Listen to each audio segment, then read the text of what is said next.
barengan sama Zahra Aulia di Santai Sore. Seperti yang sudah aku spoilerkan tadi gitu ya Sobat Jis di awal, kalau di jam pertamanya Santai Sore hari ini Zahra siarannya tidak sendirian. Tapi hari ini kan adalah hari yang spesial nih ya Sobat Jis, tanggal 20 Mei 2025 ini bertepatan sama Hari Kebangkitan Nasional. Jadi sore hari ini kita akan ada obrolan yang nggak kalah membangkitkan, yang nggak kalah bikin semangat. Temanya aja adalah mendorong kebangkitan Gen Z menuju Indonesia Emas melalui penguatan ketahanan sosial budaya nasional. Widih, keren banget kan topiknya. Jadi pembicaranya tentu tidak mungkin yang biasa-biasa saja, yang keren-keren juga, karena pembicara sore hari ini adalah para alumni dari program pemantapan nilai-nilai kebangsaan Lemhanas RI Angkatan 218 dari kelompok NKRI. Jadi pastinya obrolan sore hari ini bukan cuma sekedar bicara biasa saja, tapi ini juga panggilan dari hati. Langsung saja kita sapa para pembicara kita sore hari ini. Selamat sore semuanya. Selamat sore. Selamat sore. Alhamdulillah sehat. Selamat Hari Bagaimana? Kebangkitan Nasional. Selamat Hari Kebangkitan Nasional. Betul Betul sekali. Mungkin saya perkenalkan dulu ya, ada siapa-siapa aja di sini biar Sobat Jis yang di rumah nih juga tahu gitu ya, yang lagi menemani Zahra di sore hari ini ada siapa saja. Pertama kita punya Mbak Yudiswara Ayu Permatasari dari selaku dosen dari ISI Yogyakarta. Halo, selamat sore. Halo Mbak, selamat sore. Kemudian ada juga Bapak Dr. Ahmad Deni dari PPSDM Kemendagri. Selamat sore Bapak. Selamat sore Mbak Zahra, selamat sore Sobat Jis. Ya, betul sekali. Dan tidak cuma 1 dan 2, tapi langsung ada 3 nih ya Sobat Jis ya. Jadi masih ada satu lagi, yakni Bapak Dr. Herman Felani dari Universitas Islam Indonesia. Halo, selamat sore Bapak. Halo Mbak Zahra. Biasanya aku dipanggilnya Mister sama Wah, Mister. Oke, Mister Herman, Mbak Ayu. Halo Sobat dan Jis, Pak apa Denny. kabar semuanya? Mudah-mudahan semuanya sehat ya. Amin, amin, amin, amin. Ini jam-jam segini kan emang jam-jamnya orang udah pada mulai lemes ya Pak ya. Betul. Sama cuaca lagi Betul sekali. Unpredictable. Unpredictable. Ini mah enak banget buat rebahan ya. Tapi biar rebahannya nggak cuma sekedar rebahan, kita kasih obrolan yang membangkitkan. Waduh, sesuai apalagi sama spirit Gen Z ya Mbak Ayu ya? betul Pak Denny ya, sekali. dia katanya suka rebahan tapi produktif. Dan overthinking. Oh, Jangan. jangan. Kalau overthinkingnya biar malam hari aja. Kalau siangnya produktif kita ya. Oke, karena tadi aku udah sedikit spill juga ya topik kita hari ini tentang Gen Z nih ya. Mungkin ini kita langsung mulai aja kali ya. Mungkin tapi pertanyaan pertama aku mau langsung menuju kepada Mbak yang paling cantik dulu. Yang terlihat sekali ini kayaknya juga Gen Z ya Mbak ya. Iya, halo Mbak. Wajah-wajah Gen Z nih sepertinya ya. Betul, saya Gen Z ya? kelahiran tahun 98, Oh. jadi Gen Z, ngajar Gen Z. Oke. Saya tua sekali. Aduh kalau udah Pak Denny ngomongin kita soal lagi umur, Pak Denny lagi aksi itu kayaknya. Reformasi. kalau ngomongin umur jadi agak nyes ya. Tuh. Kanan dan kiri, tapi tenang Sobat Jis, Mbak Zahra obrolan Gen Z juga? atau- Wah, ini Gen Z sejati Wah, Gen Z nih. sejati, Ini oke. Gen Z sejati gitu. Jadi obrolan hari ini nggak cuma tentang kamu, tapi tentang aku juga ya Sobat Jis. Langsung bawa kaca.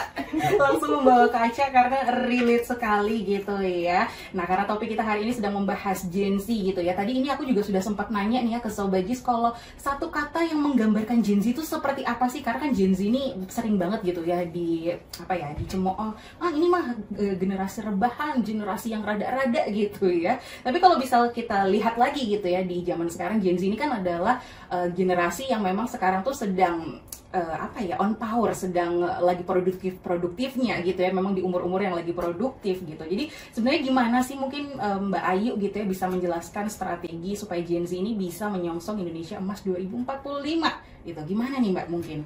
Nah itu kalau dari pengalaman saya ngajar ya Mbak ya, kebetulan saya sudah ngajar 2 tahun nih, dan ngajar Gen Z semua. Semua nih, oke. Semua Gen Z, dan dengan lika-likunya, dengan kecurhatan mereka, dengan bocornya juga udah bukan halus lagi, tapi udah gacor gitu kan. Gitu ya.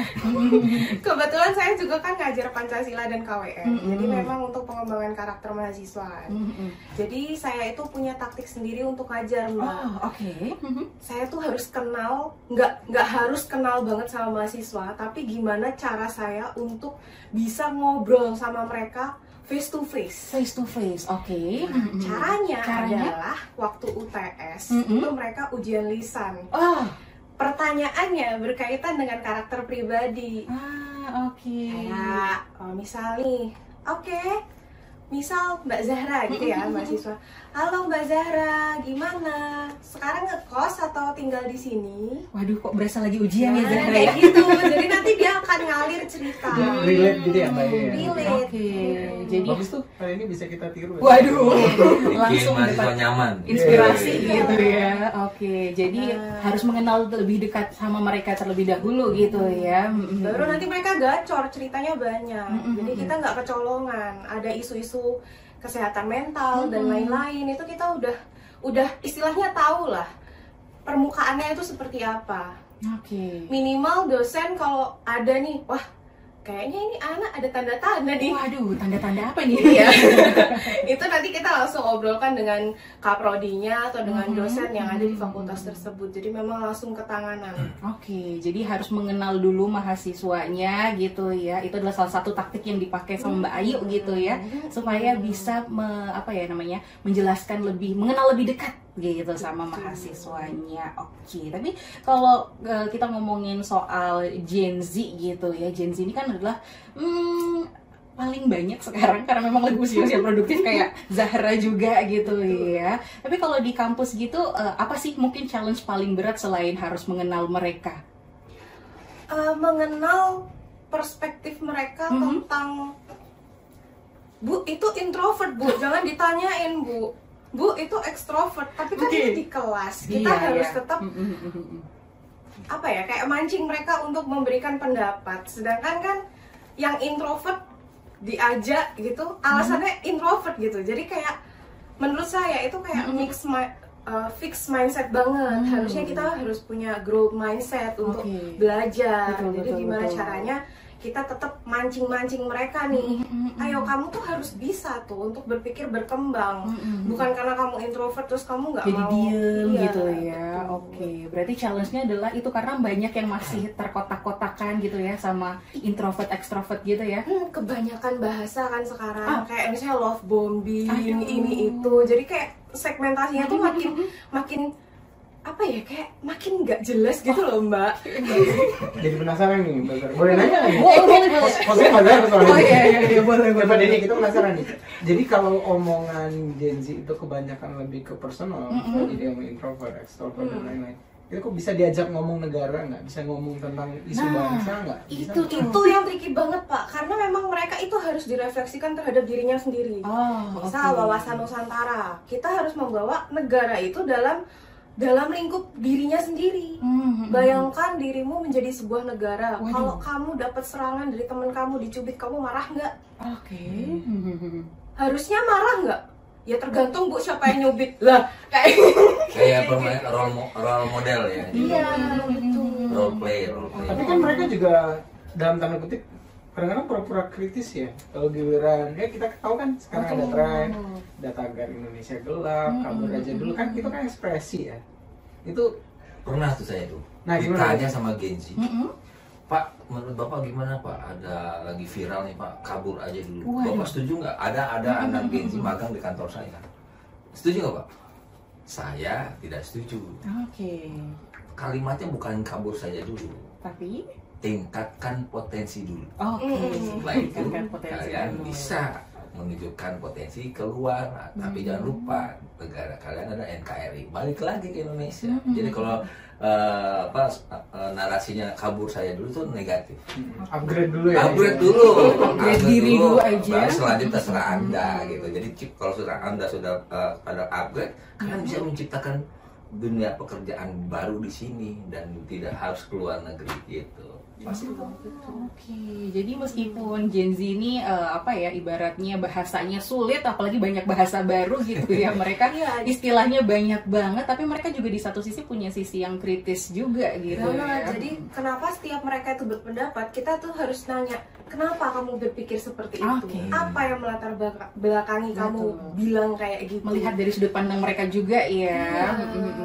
Karena sekarang kan too much information ya Mbak ya, dan itu membuat overwhelm.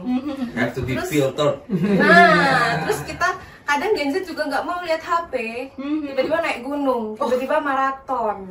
Gitu lah ya, emang kalau ada masalah dikit-dikit langsung lari aja gitu. Iya, sambil hujan. Gak baca bisa sih. Memang mereka kan lahirnya di hidup di era yang serba cepat, serba digital, serba instan dan berubah terus. Mereka nih terlalu kena disruptif, jadi makanya mereka lagi cari arah terus. Iya, jadi ada istilah, memang kalau yang namanya terlalu itu akan mengecewakan. Jadi terlalu fokus dengan media sosial akan mengecewakan. Terlalu fokus dunia yang lain juga mungkin. Jadi harus balance. Jadi kadang-kadang kita media sosial, kadang-kadang juga kita nyari sumbernya. Nah, kebetulan kan saya di pemerintahan ya nyari sumbernya karena kita negara hukum. Gen Z juga harus wajib belajar tentang peraturan perundang-undangan supaya tidak terkena masalah ke depan. Tidak ada larangan untuk main di medsos, tetapi kalau di medsos kita positif semua tentang peraturan perundang-undangan kita informasikan, edukasikan, itu ada penyeimbang. Karena saya lihat tuh lebih banyak yang ya lucu-lucuan gitu. Jadi kita sebagai tanggung jawab moral kepada bangsa dan negara ini ya wajib menyampaikan hal-hal yang positif tentang bagaimana menjaga Indonesia gitu. Wow, ini pembahasan Gen Z ini memang agak pro kontra gitu ya.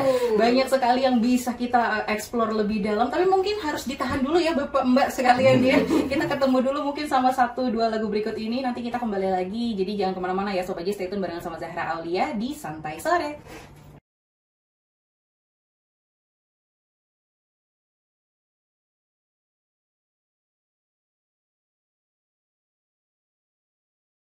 Sore hari ini spesial banget nih ya Sobat Jis, kita punya obrolan seru bersama pembicara-pembicara yang juga keren-keren sekali. Ini adalah para alumni program pemantapan nilai-nilai kebangsaan Lemhanas RI Angkatan 2018 dari kelompok NKRI. Ini sebenarnya apa sih? Mungkin boleh di-spill dulu nggak sih? Siapa tahu ada Sobat Jis yang tidak paham ini sebenarnya apa gitu, alumni apa gitu mungkin. Jadi ini programnya Lembaga Ketahanan Nasional.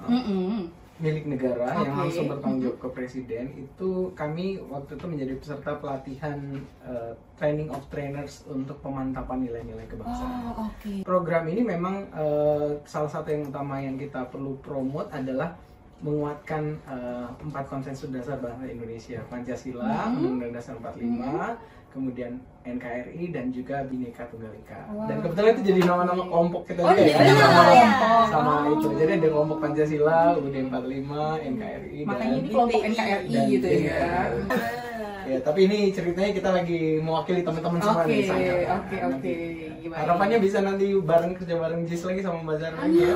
Gitu ya. Jadi semoga ada next kesempatan bisa ketemu sama tim-tim yang lain mungkin gitu ya. Supaya Indonesia makin semangat, semakin menyongsong Indonesia emasnya, kita tuh optimis gitu kan. Karena kita punya 4 konsensus dasar ini yang betul-betul menjadi ya inilah modal kita untuk survive gitu. Berarti memang backgroundnya berbeda-beda tapi sama tujuan gitu ya. Makanya nggak mungkin tadi Sobat Jis masih ada yang bingung, ini kok ada dosen-dosen gitu ya, bingung gitu ya. Dosen tiba-tiba muncul dosen gitu kan ya. tadi Bhinneka Tunggal Ika. Benar. Tetap satu tujuan kan. Tetap satu tujuan gitu. Tujuannya sama juga ya. Sore hari ini kita lagi ngomongin soal Gen Z nih ya. Tadi kan sudah POV dari dosen Gen Z terhadap Gen Z yang beneran Gen Z gitu ya. Yang ternyata punya lika-liku sendiri gitu ya.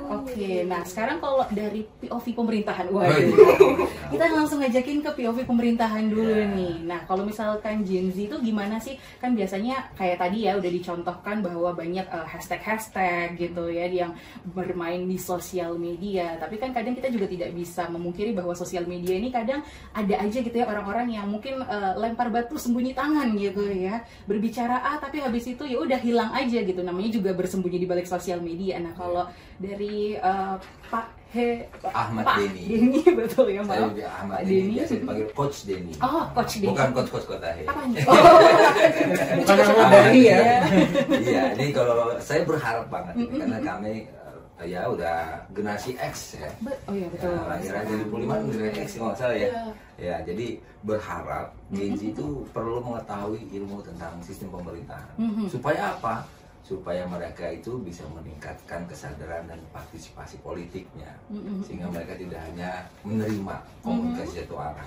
Kalau bisa kayak gini live stream, bisa tanya jawab dan sebagainya. Kemudian bisa menumbuhkan jiwa nasionalisme dan tanggung jawab warga negaranya. Jangan sampai 100% sama percaya sama orang, tetapi kita nggak tahu cara kerjanya, apa tugas dan fungsi wakil rakyat mereka, sehingga mereka bisa tersistem, terstruktur, terarah cara bicaranya, tidak terkontaminasi dengan media sosial yang kadang-kadang lebih banyak yang menyerang pemerintah, padahal pemerintah tuh banyak hal yang harus diselesaikan dan diprioritaskan, ya kan. Kemudian ya mencegah disinformasi, yang tadi saya sampaikan tuh, informasi itu di media sosial, terutama mohon maaf ya di TikTok, sekarang banyak yang main TikTok kan, itu ya satu arah dan mayoritas itu viralnya viral yang negatif dan lucu-lucuan, yang isinya benar-benar substansi tentang pemerintahan berkurang atau kurang ya. Jadi itu tantangannya, kami sebagai mewakili pemerintahan ya berharap Gen Z juga jangan lupa untuk mempelajari tentang sistem pemerintahan. Kemudian bagaimana nantinya mereka bisa mempersiapkan diri menjadi pemimpin. Ya suatu saat kan mereka jadi pemimpin, mencalonkan ke partai atau mencalonkan anggota dewan dan sebagainya, atau nggak independen. Pas nanti dilantik mereka nggak blank bagaimana cara memimpin pemerintahan, karena bagaimana cara perencanaannya dan sebagainya. Dan terakhir itu mendorong inovasi dalam tata kelola pemerintahan. Nah kalau Gen Z tahu semua itu, Gen Z itu tidak mudah diprovokasi dengan media sosial. Ya, karena ada istilah, ya saya pernah dengar, bad news is a good news. Jadi kalau ditayangkan kejelekan atau kesalahan sedikit pemerintah, itu good news buat oknum media. Digoreng-goreng. Justice katanya. No viral, no justice. Padahal ya pemerintah urusannya banyak sekali. Sangat ada dari pemerintah pusat, provinsi, kabupaten, kota, sampai pedesaan. Dan itu juga kita tentunya harus semuanya harus ada istilahnya nilai-nilai ASN atau nilai-nilai yang kita perlu terapkan dalam melaksanakan pemerintahan, yaitu berakhlak. Salah satunya yang saya lakukan ini berakhlak. Apa singkatan tapi itu berakhlak? Bukan saya berakhlak. Tadi Zahra juga mikirnya ini akhlak apa nih maksudnya? Kalau saya bilang saya berakhlak terlalu wow gitu. Jadi berakhlak itu singkatan. Jadi bernya itu berorientasi pada pelayanan. Saya alhamdulillah bisa bergabung dengan JIS FM dan didengar langsung oleh Sobat JIS, ya kan? Saya melayani, memberikan pelayanan informasi, kemudian akuntabel, kompeten, harmonis, loyal, adaptif, dan kolaboratif. Jadi Gen Z itu harus berkolaborasi dengan semua generasi, gitu. Tidak hanya dengan Gen Z gitu. Jadi Mbak itu udah melakukan itu ya, iya, udah lintas berkolaboratif sih, akuntabel ya. Biar nanti kita makin kuat gitu. Karena memang kalau untuk negara ini kalau kita mau maju cepat ya sendiri. Tapi kalau kita mau bertahan lama ya harus bersama gitu. Itu saja.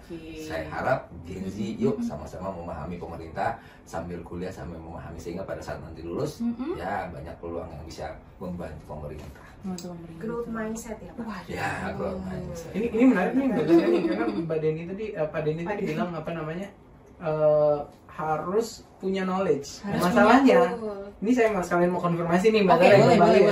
Kan Gen Z itu merasa setiap hari mereka 24/7 gitu kan connect ke device. Menurut mereka mendapat informasi, padahal tadi kan bisa jadi algoritma mereka ada di apa namanya echo chamber yang sebenarnya bukan memberikan informasi yang akuntabel, yang bisa. Jadi harusnya mereka ningkatin. Kalau menurut Pak Deni sama Mbak Ayu, benar nggak sih mereka tuh sebenarnya tidak terinformasikan sebenarnya, walaupun mereka terkoneksi dengan gadget gitu kan? Nah itu Pak, kalau saya tadi hubungkan dengan yang growth mindset, sebenarnya algoritma itu kan tergantung apa yang kita suka ya. Kalau emang kita tuh mau maju, algoritma kita tuh jadi bagus. Jadi kita tuh harusnya ngegali algoritma kita sendiri, kita pengennya apa, pengen growth kayak gimana, baru nanti FYP-nya, iklan-iklannya kan jadi bagus. Jadi saya juga karena berpikir seperti itu, kadang-kadang bermain algoritma. Jadi bagaimana supaya website pemerintahan, media sosial pemerintahan supaya menjadi algoritma ditonton terus sama Gen Z, ya pakai aplikasi yang kami buat namanya CRM integration itu. Jadi kami terus membuat informasi dan edukasi tentang pemerintahan, di-upload di media sosial kami dan kami share ke mereka, sehingga walaupun mungkin mereka nontonnya nggak lama, cuma sedikit tapi minimal kan jadi algoritma ke kantong itu. Jadi kan nih, karena kita ngomongin algoritma dari tadi kan, salah satu algoritma ini kan yang kalau Gen Z ini kalau dibiarkan sendirian dengan algoritma, mereka akan kehilangan karakter. Betul. Nah, kita salah satu yang kami lakukan di teman-teman alumni PPNK ini, alumni ya kita sering nyebutnya taplai ya, pemantapan nilai-nilai. Itu kita harus mengajarkan yang kita sebut algoritma kebangsaan. Nah, algoritma kebangsaan ini penting di era saat ini. Gimana biar anak-anak muda Gen Z Indonesia itu bangga sama Indonesia. Dia paham, tadi Mbak Ayu udah singgung ya, ketahanan Nusantara, wawasan Nusantara, ketahanan nasional. Dia paham kita punya Pancasila yang keren banget yang bisa merekatkan kita semua sebagai bangsa. Dan kita punya Undang-Undang Dasar 45 dari Founding Fathers kita. Ini kalau generasi muda itu sadar bahwasanya kita punya sesuatu yang amazing ini, saya yakin Gen Z ini bisa lebih kuat menghadapi, lebih optimis lah dari masa depan, gitu kan. Dan mereka harus dibikin lebih tangguh lagi, karena memang kalau kita ke algoritma yang kita andalkan, dan kita kan kadang-kadang melihat sesuatu cuman dari perspektif point of view-nya satu orang kan, apalagi dengan echo chamber tadi yang dia cuma FYP-nya itu aja gitu kan. Mereka perlu harusnya membangun hubungan positif dengan masyarakat, mereka harus turun ke masyarakat, ke lapangan, jadi relawan, volunteer, kemudian juga harus mental resilience-nya harus dibangun juga Pak Denny. Pak Denny udah singgung tadi tuh, keren tuh. Misalnya literasi digitalnya mereka harus bagus, kemudian manajemen emosinya tadi Mbak Ayu singgung juga kan. Terus kemampuan gimana kita belajar lagi skill baru, karena kan memang tantangannya sangat cepat ya. Kita harus cari solusi. Saya jadi nyambung lagi nih, mendadak kepikiran. Jadi tantangan kita kan mereka menonton video atau konten yang mungkin tidak berhubungan dengan pemerintah. Bener kan? Betul. Dan akhirnya mereka nggak tahu bagaimana sih pemerintah bergerak gitu. Nah itu tanggung jawab kita semua, bukan hanya kami di pemerintah. Nah makanya mudah-mudahan nanti ada acara selanjutnya bagaimana kita memberitahu visi presiden. Jadi kan visi itu, visi presiden, gubernur, bupati, wali kota itu intinya sama sebenarnya, cuma narasinya beda. Ya, visinya apa? Mensejahterakan masyarakat. Iya benar. Syarat-syarat untuk masyarakat sejahtera adalah pendidikan, kesehatan dan perekonomian. Nah itu yang harus kita tingkatkan. Jadi ada pendidikan formal, ada pendidikan informal. Ada pertanyaan yang luar biasa lagi nih Mas. Jadi ingat lagi. Pak, menurut Pak Denny, menurut Coach Denny, penting nggak sih pendidikan formal? Itu, Gen Z nanya. Dalam ya pertanyaannya ya. Benar. Apa jawabannya Pak? Jawabannya benar nih. Pada saat ditanya gitu, saya kan nggak boleh sembarangan. Ya Allah, bantu saya ngejawab gitu kan. Akhirnya saya jawab begini. Ini pengalaman saya. Saya alhamdulillah sudah beberapa level saya lewati. Ternyata pendidikan formal itu penting. Tetapi lebih dahsyat pendidikan informal. Tetapi kalau mau luar biasa digabungkan pendidikan formal dan informal. Jadi mau luar biasa penting, semuanya penting jadinya. Jadi harus dikolaborasikan. Karena memang kalau di pendidikan formal ya kan sudah ada sistemnya ya, ada. Salah satu poin kayaknya yang penting di pendidikan formal itu ada pendidikan karakter. Nah itu yang penting juga ya. Apalagi tadi kan kayak Mbak Ayu cerita, saya menarik tadi saya kemarin ngobrol-ngobrol itu cerita salah satunya ngajar tentang Pancasila secara kreatif. Itu apa ceritanya Mbak Ayu? Ngelihat pelanggaran di lampu merah ya. Melihat orang Indonesia, itu lucu tuh dan menarik ternyata ngeliat ya. Jadi Gen Z itu Mbak seneng banget kalau diajak keluar kelas aja. Kita nontonin orang yang ada di lampu merah. Itu udah happy mereka. Itu happy banget. Setengah jam aja kita berjemur di situ. Ayo lihat ada kasus apa di sana. Biasa itu. Iya, itu lebih. Jadi harus real practice gitu ya. Jadi role play itu sih, pendapat kamu bagaimana? Sebaiknya ke depan seperti apa gitu tuh. Wah, berarti ini salah kami nih, dosen yang tua-tua nih. Saya ngajar dari 2008 ya. Kadang-kadang memang betul metode pendidikan kita tuh masih kayak old style gitu, masih old school. Iya, nampilin slide, suruh nyatet, itu udah nggak cocok. Terus nanti presentasi. Mereka harus diinternalisasikan nilai itu secara kreatif. Mereka butuh touch some grace karena mungkin kan selama ini mereka udah terkontrol sama algoritma sosial media. Mereka hari-harinya melihatnya kejadian-kejadian yang mereka cuma lihat di sosial media gitu ya. Jadi mereka butuh nih sebenarnya bukti nyatanya gitu. Ini sharing nih, mumpung ingat tadi Mbak Ayu cerita. Jadi Mbak Zara mahasiswaku ada untuk kuliah kewarganegaraan. Itu nggak ada UTS, nggak ada UAS. Maksudnya UTS UAS-nya itu bentuknya project. Project mereka nyari satu isu lingkungan permasalahan sosial yang ada di sekitar mereka. Terus mereka mempropos solusi ngapain, terus mereka bikin jalanin project Itu lebih efektif. dan mereka cuman tugas mereka adalah ngepost di Presentasi. sosmed mereka. Nggak usah presentasi, nggak ada presentasi. betul, Ngepost di sosmed mereka, terus ke-tag, terus kalau bisa dibikin viral, ya udah ini satu ide mereka untuk menyelesaikan masalah yang paling kecil yang ada di Terus masyarakat. ditargetkan lagi tambah Mas. Targetkan follower nambah. Itu ke pressure, Pak. Iya, kadang-kadang gini saya lihat nih, banyak orang senang dengan medsos tapi tidak melihat cara kerja medsos. Benar. Banyak sekali orang IT yang saya lihat tuh di hire sama perusahaan, mereka hanya mengedit video, upload video, tapi tidak memikirkan bagaimana Dampaknya. viewernya, Viewersnya. ya kan? Engagementnya, Seberapa sering kita impactnya. ditonton, bukan subscribernya. Kalau subscriber mohon maaf bisa beli, Betul, ya kan? betul. Tetapi bagaimana ditargetkan mahasiswa viewernya harus lebih dari sekian. Jadi mereka ya terpaksa nge-share gitu kan. Intinya toh Mbak, Gen Z itu harus dikasih tempat, waktu dan wadah mereka buat berkreasi. Berkreasi. Mereka butuh ruang ya. Butuh ruang banget. Mereka Nggak cuma di ruang maya, harus di ruang real, di Real, ruang ya. nyata, mereka harus punya. Iya kayak ini sekarang kan saya harus berkolaborasi dengan dosen Gen. Waduh. Dengan bapak-bapak Waduh, dari Gen Y bapak-bapak. dan Gen X. Gen Z. Iya. Dari XYZ. XYZ. Iya, jadi bersyukur banget. Tapi saya tidak hanya gen X bukan, karena perut saya jadi gen D. Jadi gen D. Waduh, kalau gitu mah kayaknya udah angkat tangan ya kita semua ya. Takut ya. Oke, baik. Pembahasannya masih menarik banget, tapi kayaknya Zahra harus pengen kasih jeda dulu ya, karena Oh, kita iya. harus ketemu dulu nih sama 1-2 lagu berikut ini.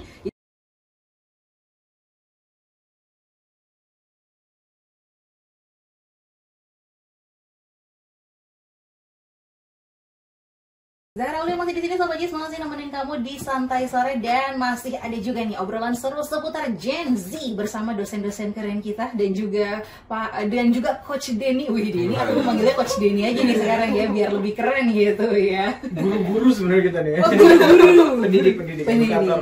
Oke, baik. Tadi kita udah sedikit spill nih ya tentang Gen Z. Tadi ada satu yang menarik banget dari Coach Denny kalau Gen Z zaman sekarang itu kan mereka mungkin tidak melihat konten-konten seputaran pemerintahan, betul kan? Karena kan ya balik lagi algoritma itu berdasarkan apa yang kita suka. Jadi kalau misalkan kita sukanya lagu pasti yang muncul lagu-lagu aja gitu kan. Jadi nggak mungkin kan kayaknya kalau kita ngomongin, Gen Z algoritmanya politik kayaknya agak nggak mungkin gitu kan ya. Tapi kita bikin mungkin nanti. Tapi kita bikin mungkin bisa gitu ya. Berarti pemerintah juga ingin supaya bisa relatable juga sama Gen Z zaman sekarang. Dan satu yang menarik lagi adalah berarti kalau tadi kita balik ke pembahasan sebelumnya bahwa sebenarnya yang bisa mengontrol algoritma kita adalah dari karakter diri kita sendiri gitu ya, dari keinginan kita sendiri. Tadi Mbak Ayu juga bilang kalau misalkan kita pengen punya algoritma yang bagus ya harus dari kita gitu ya, yang menentukan gitu kan. Berarti sebenarnya supaya Gen Z itu punya karakteristik yang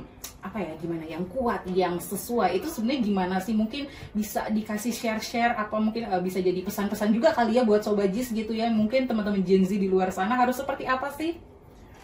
Yang jelas gini, kalau dari Gen Z sebenarnya kita jangan lupa sebagai orang Indonesia itu kita punya Pancasila. Kalau values-nya Pancasila benar kita jadikan falsafah hidup, kita jadikan panduan, itu kayaknya hidup kita akan happy-happy aja karena kita berketuhanan, kita berkemanusiaan, kita bersatu, kita bermusyawarah, kita menegakkan keadilan sosial. Tapi yang masalahnya sekarang tuh Pancasila tuh dilupain. Cuma dihafal aja. Dihafal doang, tapi tidak diinternalisasikan. Makanya kita perlu nih sekarang nih punya algoritma kebangsaan, gimana caranya nilai-nilai Pancasila itu kita bangun lagi, kita hidupkan kembali di Gen Z ini, karena ini modal mereka untuk menjadi pemimpin masa depan. Betul. Kemudian mental resilience-nya harus dibangun, memang ketahanan mental mereka harus dibangun, mereka harus terkoneksi dengan dunia nyata. Kemudian juga diajarin literasi digital, karena tidak semua yang kita lihat di algoritma itu betul gitu kan. Betul. Benar. Dan juga mereka juga harus dikuatkan untuk terkoneksi dengan masyarakat nyata dengan cara itu tadi, mereka harus ikut juga dong kegiatan relawan, kegiatan kemanusiaan dan lain-lain, dan jangan lupa identitas budayanya harus tetap terjaga. Harus tetap terjaga ya. Jangan K-pop terus yang diikuti. Kita punya wonderful Indonesia, makanya bagus tuh ada algoritma kayak Alfirep dan lain-lain gitu. dari sudut pandangku gitu. Kalau Mbak Ayu sama Mas Denny, kalau saya jadi kepikirannya unik nih ya. Oke. Supaya menyelamatkan negara kita. Waduh, agak berat ya bahasanya. Jadi kayak di salah satu daerah ya, jadi banyak anak kecil yang jadi main HP terus, susah disuruh mandi, disuruh makan. Itu karena apa?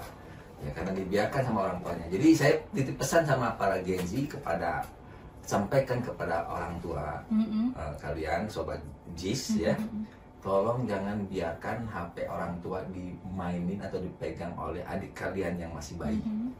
Karena khawatirnya kalau HP orang tuanya sering nonton algoritma yang aneh, yang belum cocok buat anak kecil, akan terbawa. Makanya lebih baik menurut saya usia SD, SMP, sampai SMA dilarang main HP. Waduh. Atau dibatasi. Dibatasi ya. karena CEO-nya Apple aja nggak boleh loh Pak. Anaknya CEO-nya Apple yang bikin iPhone aja ngelarang mereka punya HP sampai umur 18 tahun. Dan Gen Z harus paham bahwa aplikasi TikTok itu dibuat oleh China untuk kita, tetapi mereka nggak menggunakan. Ini banyak yang nggak tahu nih, benar. Benar.